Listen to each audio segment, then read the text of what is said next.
kenapa dinamakan i'tibari? Ya i'tibari. I'tibari kerana tidak dapat dilihat. Cuba. Okey. Ustaz Salman melihat ta'alluq tanjizi qadim, i'tibari ataupun tidak? Nafsiyun. I'tibari atau tidak? Nafsiyun. I'tibari atau tidak? Nafsiyun. Saya tanya i'tibari ke tidak ni? Nafsiyun.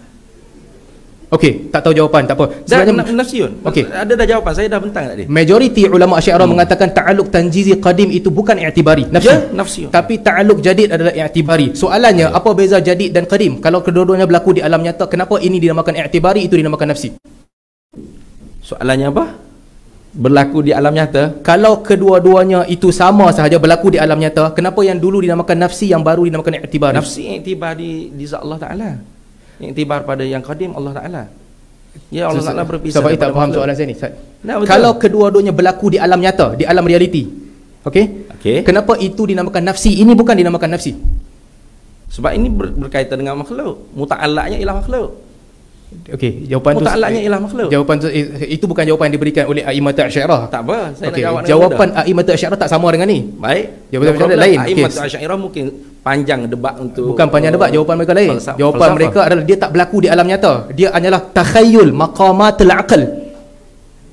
Istilah yang digunakan nisbah, mujarrad idhafah. Saifuddin kata mujarrad idhafah, bukan berlaku di alam nyata. Ta'alluq itu tak berlaku di alam nyata. Tapi sungguh benda tu sungguh berlaku. Tak ada siapa kata berlaku.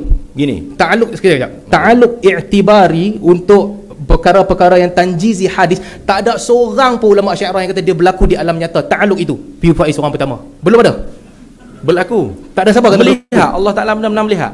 Kalau melihat artinya dia telah berbeza dengan kaedah istihalah hulul hawadis, kerana kaedah dia tidak berlaku di zat Allah Ta'ala. Kerana kaedah itulah Ar-Razi bawakan kaedah ini.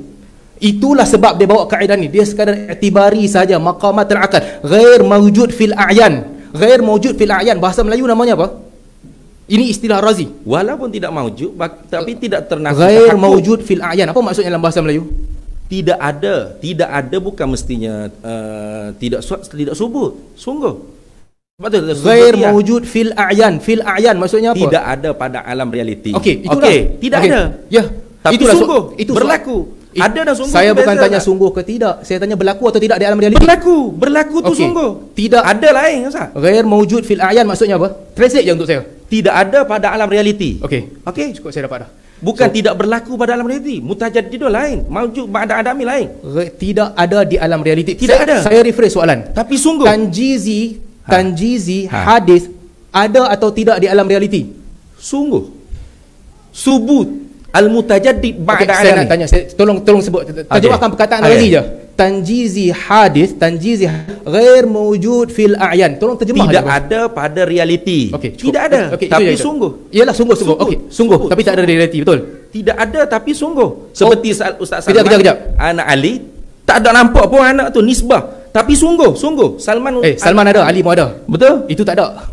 Nisbah anak ada. Saya tak nampak anak di mana? Di mana kenisbahan anak? Saya pergi kepada soalan seterusnya. Nisbah ubuwah, bunuwah. Itu bukan benda ada tapi sungguh. Kejap. Okey. Piu Faiz ni translate betul. Ghair mawjud fil a'yan dah betul dah. Betul. Tapi terjemahan kalau dah. Apa kalau? Terjemahan tu betul, syarah dia tidak ada pada realiti. Okey, itulah. Tidak ada pada realiti. Tapi sungguh Sungguh lain. Subut yang ini kejap. Tiap mawjud pasti sungguh. Tapi tiap sungguh bagi saya belum tentu mawjud. Okey, kejap sesi saya. Kena ingat situ Ustaz. Bagi sesi saya sekejap. Okey. Teks Ar-Razi jelas. Okey. Ta'alluq tanjizi hadith ghair mawjud fil a'yan. Berlaku pada ayat. Berbeza dengan tanjizi qadim. Terjemahan dah betul. Sungguh tak sungguh tu buang ke tepi. Tak berlaku di alam nyata. Kita kena faham dalam bahasa kita. Dia tak berlaku di alam nyata kata Ar-Razi. Okey, stop. Bukan tidak berlaku, tidak ada. Bukan tidak berlaku. Yalah, lain. Ada tapi bukan di alam realiti. Ada pada maqamatul aql. Bukan apa? Walaupun tidak mawjud tapi dia sungguh. Dia Okey. Saya faham. Walaupun dia tak ada dia sungguh. Yes, okey, betul. Bolehlah. Walaupun dia tak ada tapi dia sungguh. Yes. Dia sungguh tapi dia tak ada. Okey. Seterusnya. Siapa orang yang pertama menyebutkan soalan seterusnya sebelum tu, soalan saya. Apakah Al-Quran dan Sunnah telah menceritakan asas-asas akidah yang lengkap ataupun tidak? Lengkap. Jadi siapa orang pertama yang menyebutkan tentang amrun i'tibari ke atas ta'alluq tanjizi hadis? Ini ulama mutakallim dan Asy'ariyah kerana untuk yang fardu kifayah tadi. Saya dah Siapa faham. orang pertama yang membina kaedah ini? Membina kaedah ta'alluq amrun Ta'alluq i'tibari. amr i'tibari untuk ta'alluq tanjizi hadis. Siapa ulama Asy'ariyah pertama yang membina kaedah ini? Oh, saya tak perlu nak cari siapa ulama, tapi masyhur di dalam mazhab Asy'ariyah. Okey. Masyhur dalam mazhab Asy'ariyah. Orang pertama adalah Ar-Razi. Soalan seterusnya, sekadar pengetahuan saya kerana mereka menisbahkan kepada Ar-Razi. Bagaimana pemahaman orang sebelum Ar-Razi tentang ta'alluq tanjizi hadis? Kerana konsep ini adalah amr i'tibari, dia pertama sebut. Sebelumnya mereka faham macam mana? Semintas lalu dia tak faham apa beza wujud dengan sabit. Mungkin kalau ada antara tuan-puan yang mengikuti dialog antara Ustaz PU Faiz dengan Salman Ali, Ustaz Salman Ali, berkaitan dengan isu sifat mendengar dan melihat Allah Ta'ala, ada berlaku soal jawab yang mana Ustaz Salman Ali bertanya kepada Ustaz Faiz, wujud ke tidak? Jadi Ustaz Faiz jawab, tak wujud tapi sungguh. Jadi sahabat Ali confused. Tak wujud tapi sungguh, macam mana tu? Jadi ini beza ya. Wujud itu sifat ma'ani. Sungguh, yang sebagai istilah yang digunakan oleh PU Faiz itu sungguh, yakni sabit, itu sifat maknawiyah. Tetapi sifat nanti kita terangkan ya, beza insya-Allah. Jadi sifat maknawiyah ini melazimi bagi ma'ani, yakni ada keterkaitan antara keduanya, iaitu talazum, memistikan. Bila ada yang namanya sifat ma'ani kudrah, mesti ada maknawiyah kaunuhu qadiran. Bila ada sifat ma'ani iradah, maka ada sifat maknawiyah kaunuhu muridan. Sifat kuasa ada, hal keadaan berkuasa tentu ada. Dan sebaliknya, bila ada yang dikatakan hal keadaan berkuasa, tentulah ada yang namanya kuasa. Makanya lah itu satu masa dahulu, Asy'ari ataupun ulama Asy'ariyah tidak perlu bilang sifat maknawiyah. Jadi sifat 13 saja. Yang jadi 20 tu, sebab sudah ada satu nafsiyah, sifat wujud, ada 5 salbiyah, sifat yang menafikan, jadi 6, campur dengan 7 ma'ani jadi 13. Jadi 20 campur lagi 7 maknawiyah. Jadi setengah orang kritik. Kata mereka Asy'ariyah Maturidiyah ni katanya dua-dua ahli sunnah wal jamaah. Macam mana boleh khilaf pula ni? Ini perkara akidah. Jadi dia kena faham, walaupun ini perkara akidah, tapi ini bukan usulul akidah. Ini nak bilang ke tak payah bilang ni bukan perkara usul, perkara utama, tetapi perkara furu'ul usul, perkara cabang sahaja. Yang penting kedua-dua aliran ahli sunnah wal jamaah ini, Asy'ariyah atau Maturidiyah, kedua-duanya menetapkan maknawiyah bagi Allah Ta'ala. Tak mungkin tak ada kaunuhu qadiran. Hal keadaan Allah tak berkuasa itu mustahil. Cuma Asy'ariyah kata oleh kerana bila ada kudrah memistikan ada kaunuhu qadiran, tak perlu bilang lah. Tapi Maturidiyah kata perlu bilang untuk menolak waham sangkaan. Kalau tak bilang, kot ada orang menyangkakan tak ada.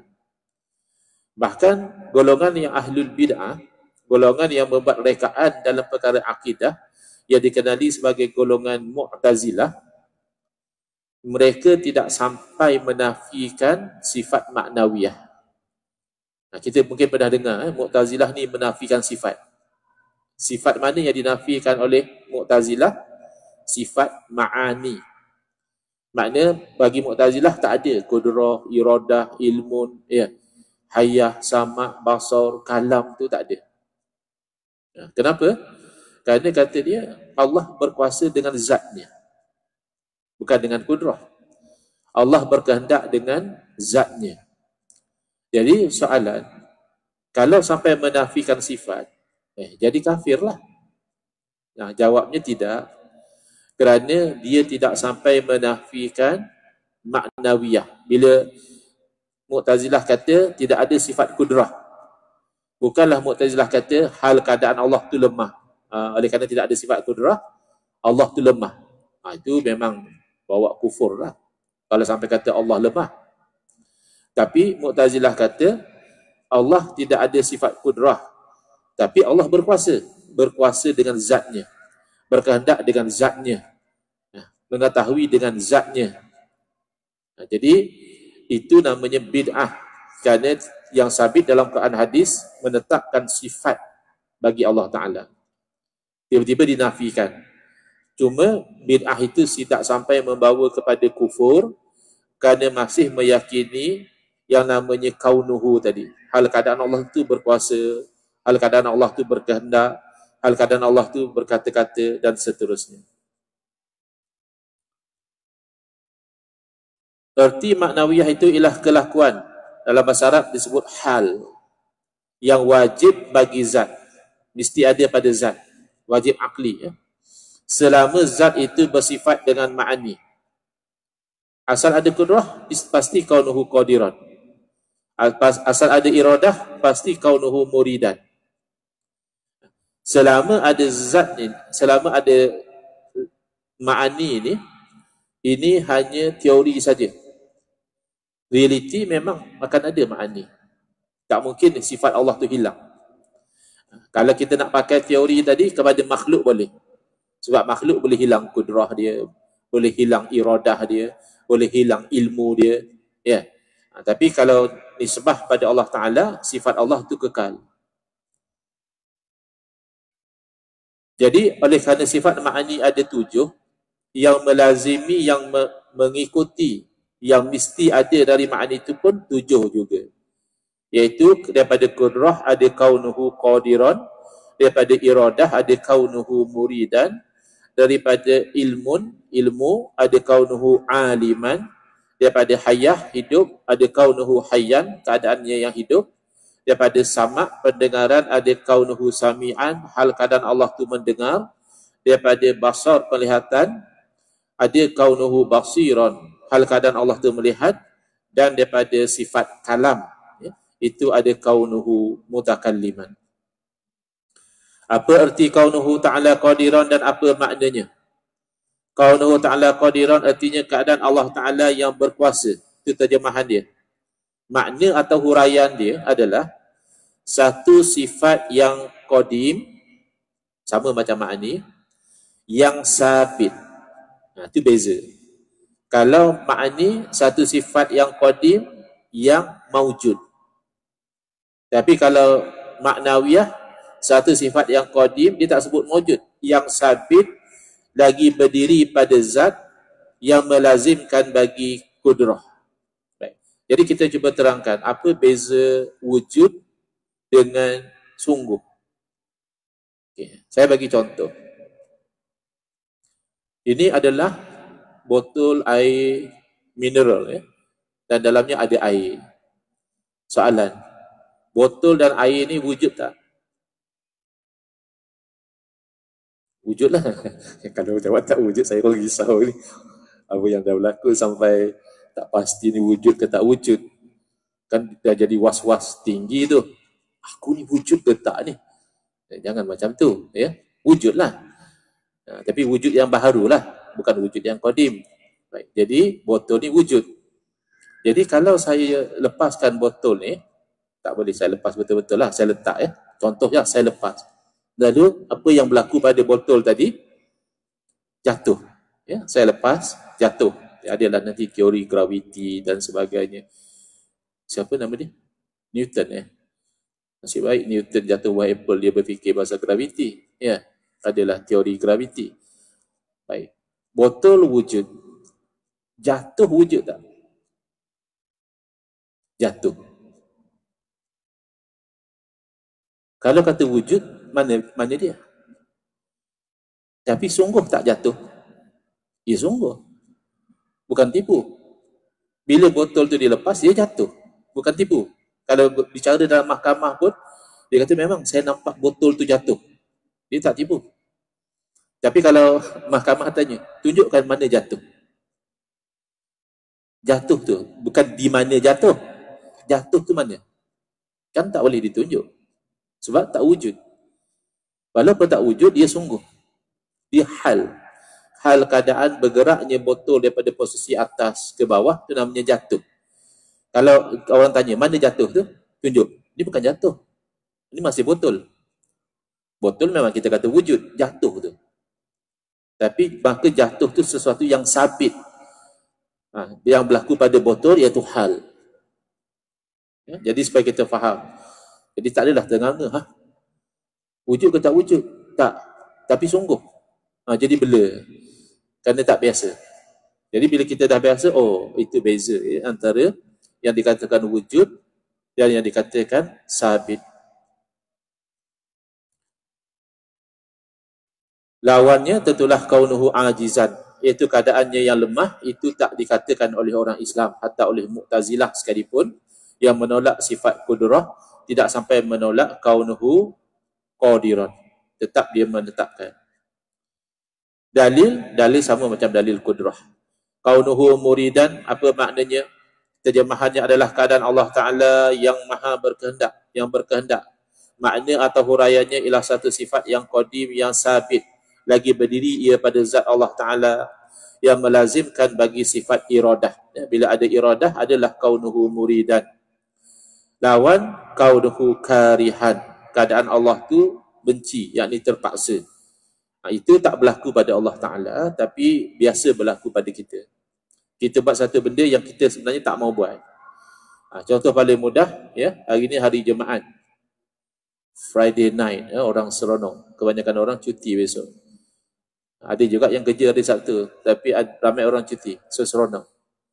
Yang tak seronok, bila? Pagi Isnin. Oh Allah, malas yang lah nak pergi kerja. Ya, dah 2 hari kita rehat, santai, bercuti dengan keluarga. Tiba-tiba hari Isnin, nak kena bangun awal, start enjin kereta awal, bergerak awal, redah jam dan sebagainya. Sebab itu orang ada istilah Monday Blues. Blues pada hari Isnin. Dan ada teori, wallahualam betul tak betul kajian dia. Banyak sakit jantung berlaku pada hari Isnin.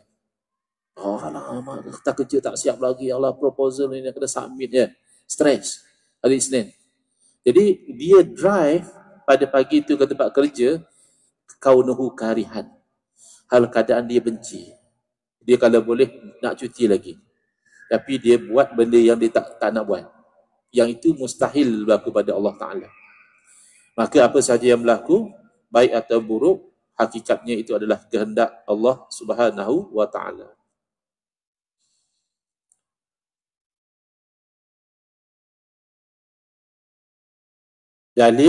Dalilnya samalah seperti dalil sifat iradah. Soalan, apa beza antara iradah Allah dengan berkehendak yang ada pada kita? Kita berkehendak, Allah juga berkehendak. Tapi yang berlaku adalah apa yang Allah Ta'ala kehendak. Beza dia adalah, pertama, yang dikatakan kehendak pada Allah Ta'ala itu adalah sifat yang qadim dan ta'alluqnya am. Apa sahaja yang mungkin ada kaitan dengan kehendak Allah, walaupun nampak macam susah. Kam min fa'atin qalilatin ghalabat fi'atan katsiratan biiznillah. Berapa banyak kumpulan yang kecil yang nampaknya lemah boleh mengalahkan kumpulan yang ramai dengan izin Allah. Jadi apa saja yang mungkin walaupun susah, ataupun istilahnya mustahil adat. Ya, orang tu dah sakit teruk, macam mustahil lah nak sembuh. Pada Allah boleh. Kalau Allah kehendak, Allah sembuhkan, sihat. Boleh macam biasa.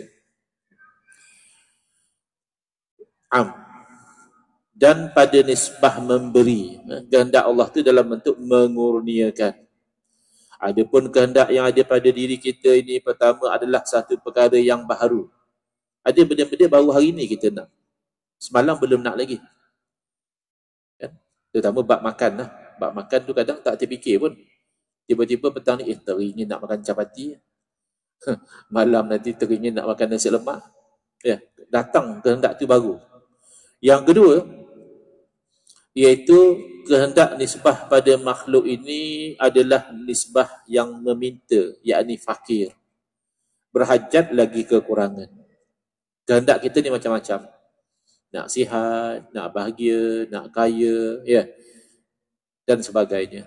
Tapi kita fakir. Antumul fuqara'u ilallah. Kamu semua tu fakir berhajat kepada Allah. Wallahu huwal ghaniyul hamid. Allah yang maha kaya, yakni tidak berhajat kepada yang lain. Lagi maha terpuji. Jadi bila kita faham bahawa kehendak kita ni baru dan nisbah pada meminta, maka kita sandarkan kehendak kita ni kepada kehendak Allah. Minta dengan Allah. Innaka ala kulli syai'in qadir wa bil ijabati jadir. Engkau di atas setiap sesuatu maha berkuasa dan untuk memperkenankan itu engkau memang layak untuk perkenankan. Mintalah, ud'uni astajib lakum. Minta kepada aku nescaya aku akan perkenankan. Nah, jadi kita jangan merasa kecewa. Sebagaimana disebut oleh Al-Imam Ibn Atha'illah As-Sakandari rahimahullah ta'ala, janganlah kesungguhan kita itu ataupun lewatnya datang kunjungan Allah Ta'ala menyebabkan kita rasa kecewa. Sedangkan kita bersungguh-sungguh minta, tak dapat-dapat. Jangan kita rasa kecewa kerana Allah beri apa yang kita minta pada masa yang Allah pilih. Bukan pada masa yang kita nak. Dan Allah beri apa yang kita nak tu dalam bentuk yang Allah pilih. Bukan dalam bentuk yang kita bayangkan. Sebab kita ni jahil. Kadang kita sangka sesuatu itu baik untuk kita, kita minta. Allah tahu sebenarnya kita nak apa dan Allah beri yang berbeza, tapi sebenarnya itulah yang baik untuk kita. Bahkan kita dengan anak-anak kita pun kadang-kadang macam tu. Anak kita tingkatan 3, ya, dia nak beli motor. Kita mampu sangat. Jangan kata sebuah motor, 3 motor pun kita mampu misalnya. Tapi kita tak belikan. Sebab pertimbangan kita tengok bayar umur dia ni kalau ada motor macam kawan-kawan lah menepit sana kemari. Maka kita tak belikan. Misalnya begitu. Itu baru pertimbangan seorang ayah atau seorang ibu untuk anak dia. Sedangkan ilmu ayah dan ibu itu terbatas. Apatah lagi apa yang ditentukan oleh Allah, sedangkan Allah mengetahui segala-galanya. Kemudian kaunuhu aliman. Apa erti kaunuhu aliman dan apa maknanya? Kaunuhu aliman itu kalau terjemahnya keadaan Allah Ta'ala yang maha mengetahui. Maknanya ialah satu sifat yang qadim, yang sabit lagi berdiri pada zat yang melazimkan ilmu.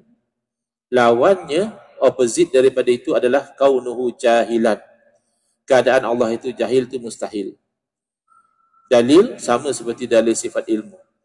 Soalan, apa beza antara ilmu Allah dengan ilmu yang ada pada kita?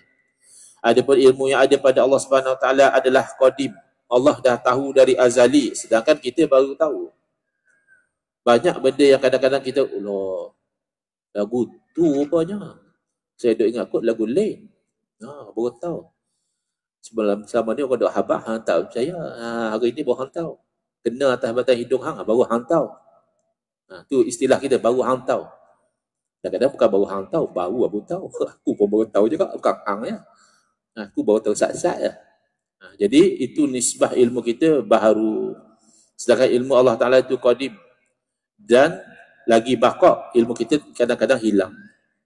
Nyanyok, lupa. Ya? Saya pernah baca kisah penjawat awam.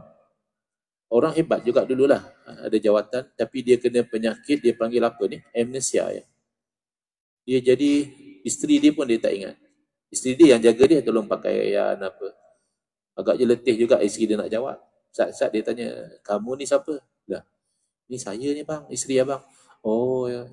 Saat lagi boleh setengah jam tanya pula. Ni cik ni siapa? Nak buat macam mana? Hilang. Ilmu dia hilang. Tambah ilmu tentang hukum hakam. Tu bini sendiri boleh lupa. Ilmu tentang hukum hakam, tentang apa? Faraid utamanya. Bahawa al-walu ilmin yunsa. Ilmu pembahagian harta pusaka ni adalah awal ilmu yang dilupakan. Sebab cerita tu masuk orang mati. Baru cerita pasal faraid. Cuma kalau ada harta, kalau tak ada harta, tak adalah cerita faraid. Ya. Kalau sembahyang mungkin payah lupa. Selalu buat, ya. Puasa setahun sekali ada. Faraid ni mati baru cerita. Jadi kalau kita tak mutalaah lupa. Tidak ada bakok bagi ilmu kita. Kemudian ilmu Allah tu umum ta'alluqnya. Ini ta'alluq yang paling luas ya. Kalau qudrah iradah ta'alluq dengan yang mungkin. Kalau sama' basar itu ta'aluk dengan yang maujud. Adapun ilmu ta'aluk dengan semua. Yang wajib Allah tahu, yang mesti ada. Yang mustahil Allah tahu, yang tak mungkin ada. Dan yang jaiz, yang boleh ada, boleh tak ada juga, semua dalam ilmu Allah Ta'ala. Jadi ini kul dengan makna semua, bukan sebahagian. Serta bukannya nisbah cuba dan dipelajari. Ilmu kita ni, kita dapat sikit-sikit. Kadang-kadang dengan kita cuba. Oh, jadi lagu ni rupanya kalau buat. Dapatlah satu pengetahuan hari tu. Tapi ilmu Allah tidak demikian. Bukan cuba-cuba.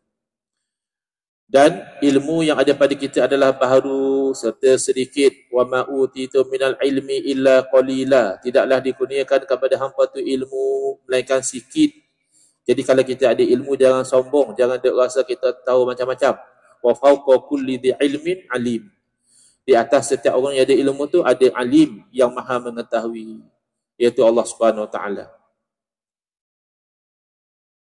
Kemudian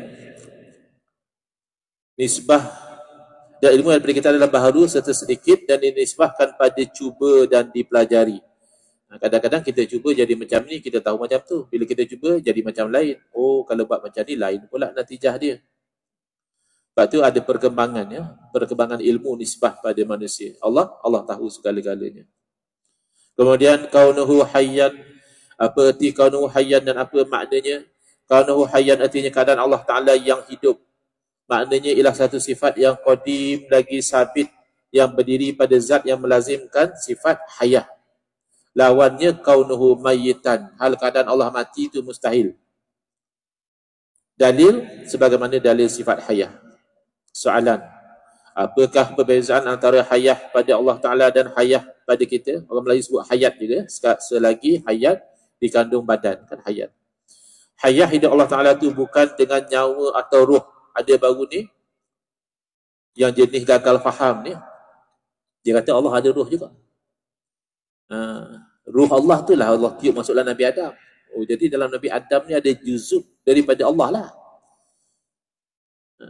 Sebab wa nafakhna min ruhina, kami tiupkan daripada ruh kami. Jadi ini pahaman literal lah. Ruh Allah tu bukan bererti itu Allah ada ruh, lalu ruh itulah Allah tiup masuk dalam Nabi Adam AS. Nisbahkan ruh tu kepada Allah tu nak memuliakan kedudukan ruh tadi. Sama seperti kita kata Baitullah. Apa makna bait? Bait maknanya tempat tidur. Bata yabitu maknanya bermalam. Bait tempat orang bermalam. Jadi biasanya orang putih kata house ataupun home. Orang Melayu kata rumah. Baitullah, rumah Allah. Allah bermalam di situlah. Macam tidak. Habis kata Baitullah, memuliakan. Mana berbanding dengan tempat lain, Kaabah tu mulia. Berbanding dengan tempat lain, masjid tu mulia. Sebab tu masjid tu dikatakan buyutullah. Rumah-rumah Allah, bukan Allah duduk di situ. Bukan ruh tu, mana ruh Allah hidup dengan ruh, maka Allah tiupkan ruh Allah tu sikit masuk dalam Nabi Adam, bukannya. Adapun hidup sekarang makhluk baginya dengan nyawa atau ruh. Kalau berpisah ruh daripada jasad, mati. Sekiranya makhluk baginya dengan ataupun seperti hidup manusia dan haiwan. Sebahagian lagi dengan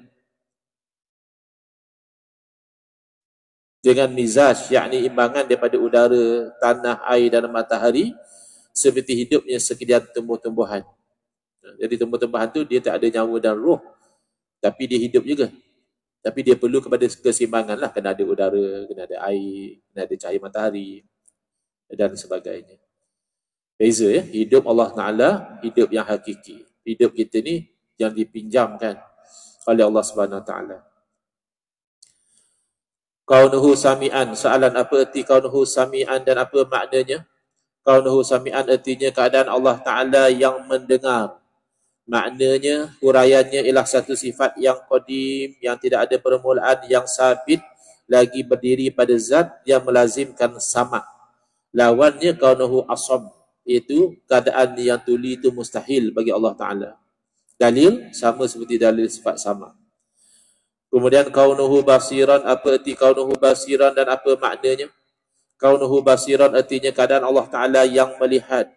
Makna atau huraiannya ialah satu sifat yang qadim, yang sabit lagi berdiri pada zat yang melazimkan basar, lawannya kaunuhu a'ma, keadaannya buta itu mustahil. Apa dalil? Sama seperti dalil sifat basar. Di sinilah berlaku kekeliruan ya, di kalangan orang yang tak faham pegangan Asy'ariyah. Dia kata Asy'ariyah kata salah kalau kata Allah lihat apa yang kita buat sekarang ni. Itu yang jadi dialog antara Piu Faiz dengan Sama Ali punca macam tu lah. Sama Ali kata Asy'ariyah ni kalau kita kata oh hang boleh tipu aku, tapi Allah nampak apa yang hang buat. Mintalah dengan Allah, Allah dengar apa yang hang minta. Dia kata Asy'ariyah kata tak betul. Sebab kalau kata macam tu berartinya berlaku satu perkara baru pada Allah Taala. Tapi bila ditanya oleh Piu Faiz, dalam kitab mana Asy'ariyah tulis macam tu? Ataupun ulama Asy'ariyah mana yang pegang macam tu? Taklah tu implikasi. Oh, implikasi mana pula? Itu bukan implikasi, itu hang salah faham. Abaklah terang saya faham lagu tu, oh salah faham. Bukan. Sifat Allah qadim. Samak basar Allah tu bukan baru wujud, tidak. Samak basar kita ia baru, kita pun baru wujud. 100 tahun yang lalu tak ada orang yang wujud dalam dewan ni, 100 tahun yang lalu dah wujud. Tak ada yang 100 tahun. Rasanya tak ada. Maksudnya kita baru wujud. Apatah lagi yang berdiri pada zat kita baru ada. Pendengaran kita baru ada, penglihatan kita baru ada. Allah wujud tidak ada permulaan. Maka apa yang ada pada Allah Ta'ala itu tidak ada permulaan.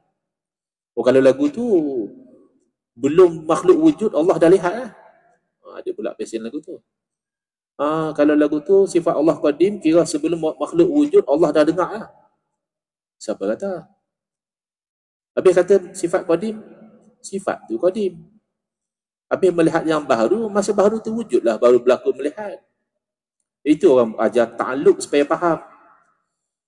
Tapi kamu perli pula, oh ni falsafah apa ni. Bukan falsafah, nak bagi faham. Sifat Allah tu wujud tidak ada permulaan. Maka daripada azali Allah layak melihat. Itu namanya suluhi qadim. Dari azali Allah layak melihat. Apakah Allah melihat zatnya? Ya tentu. Itu namanya tanjizi qadim. Berlaku melihat tu dari azali. Sebab yang dilihat tu dah wujud. Dari azali. Habis makhluk belum wujud. Masa makhluk wujud dah berlakunya melihat Allah Ta'ala makhluk yang wujud tu. Itu namanya tanjizi hadis. Terlaksana pada makhluk. Bukan pada Allah. Makhluk tu baru. Baru wujud. Maka terlaksananya melihat Allah Ta'ala yang baharu itu pada baharulah. Itu namanya tanjizi hadis. Bukan pada zat Allah yang qadim. Tak faham boleh tahan. Tapi tak faham berlagak faham. Tak nak dengar pula orang terang. Tu payah. Kalau tak nak guna istilah suluhi qadim, tanjizi qadim, tanjizi hadis, tak mengapa. Istilah tu tak perlu berbalah. Jangan sampai tak tahu sifat melihat mendengar Allah tu memang wujud tanpa ada permulaan. Dan bahawa Allah melihat setiap yang wujud. Kalau kata wujud Allah Ta'ala, itu melihat daripada azali lagi. Zat Allah wujud dari azali. Kalau kata melihat makhluk, ketika makhluk wujud. Sebab ta'aluk sifat samak basar kepada sekalian yang mawujud. Yang tak wujud, tak ada cerita dengan samak basar. Mereka tak wujud.